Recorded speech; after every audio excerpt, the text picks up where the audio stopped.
Hello friends, today I am going to analyze the game which I played yesterday. I had white pieces and I went for e4 and my opponent go for Scandinavian with d5.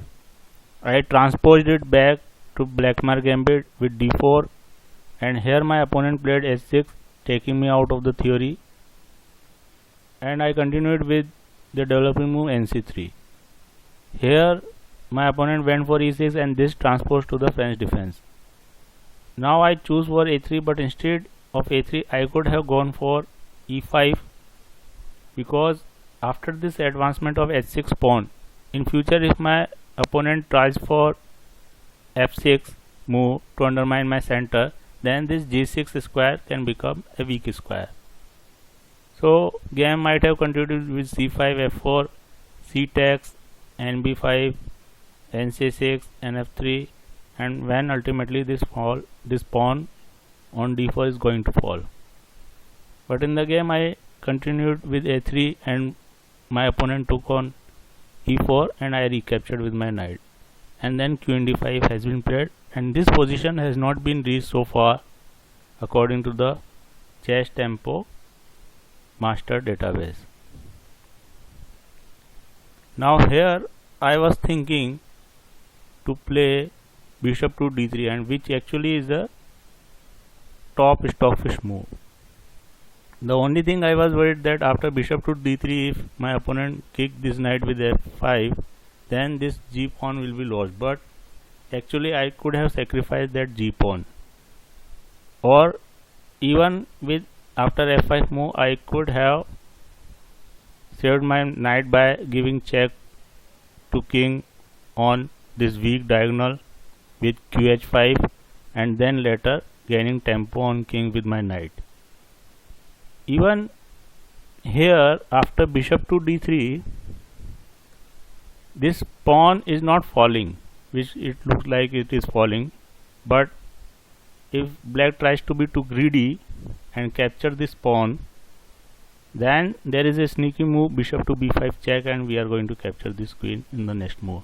And such kind of position usually arise in French advanced variation, when after e4 e6 d4 d5 e5 c5 c3 nc6 nf3 queen b6, this pawn on d4 is not falling, because after bishop d3 black should play bishop to d7 protecting this diagonal, but instead if black tries to be greedy by capturing d4 pawn with c5 takes d5, white can continue with c takes d5, and after n takes d5, n takes d5, queen takes d5, same position will be reached, and we will have sneaky check to the black king, and we are going to capture queen on the next move.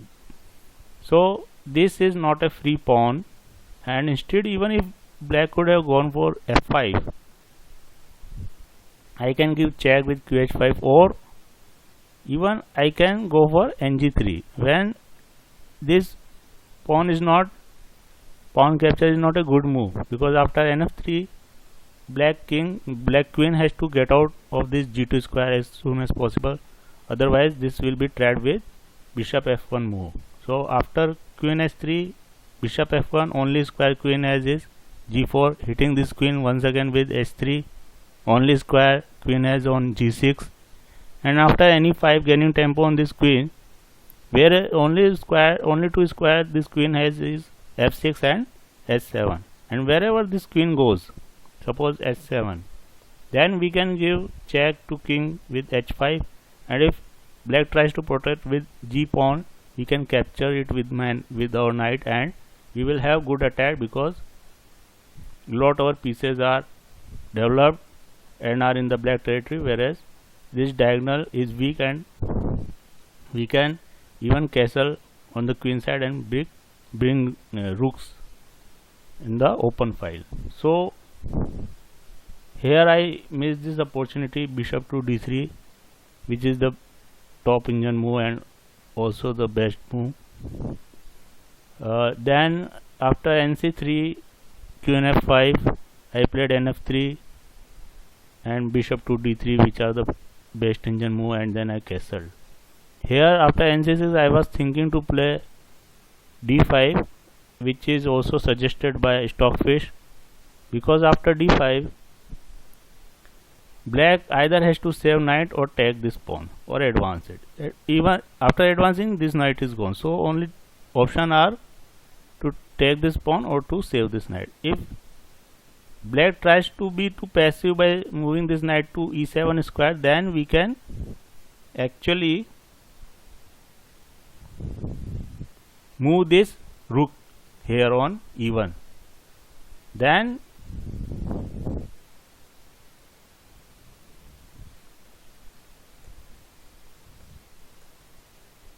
black cannot capture this, because this pawn will be pinned and we will gain knight. And if black tries to capture with this pawn, we can gain pawn because this knight will be pinned.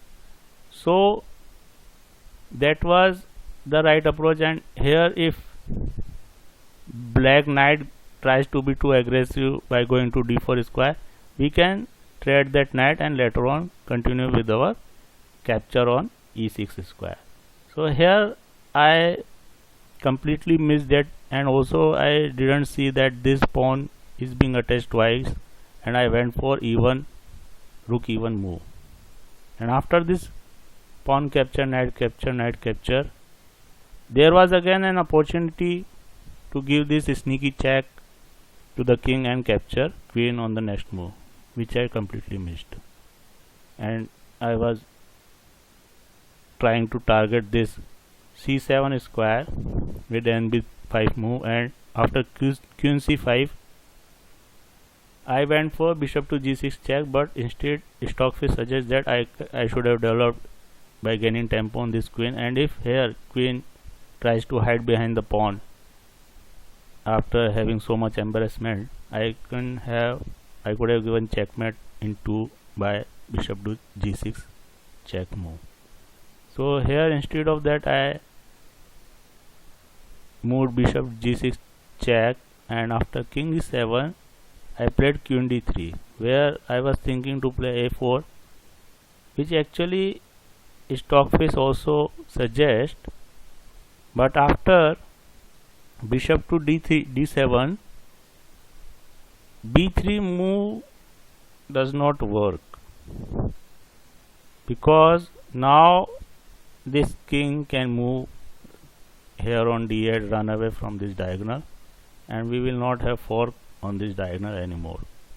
So instead I played queen to d3, and once it attacked my knight I protected it, and this king has not get away from this pin. Actually it has get away from this pin, but now it is pinned by my queen. So I could have actually taken this e6 square with my rook, and then there is checkmate threat on e8. So knight development is the blocking with the knight by any 7 move is the best option for black. And here I could have continued with bishop to e4, saving this bishop and hitting this pawn, and game continues.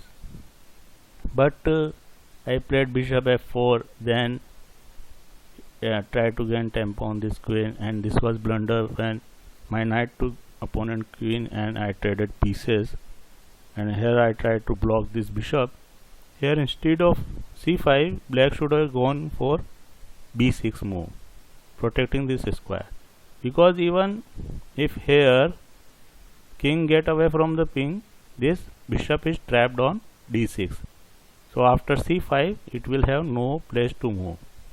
So c5 anyway was not a good move, and when I captured it, there was one move checkmate on d6. So this is my analysis. Please guys do comment and let me know if I missed something, and if you have any better tactics in your mind. And thanks for watching. See you later tomorrow. Bye. Take care.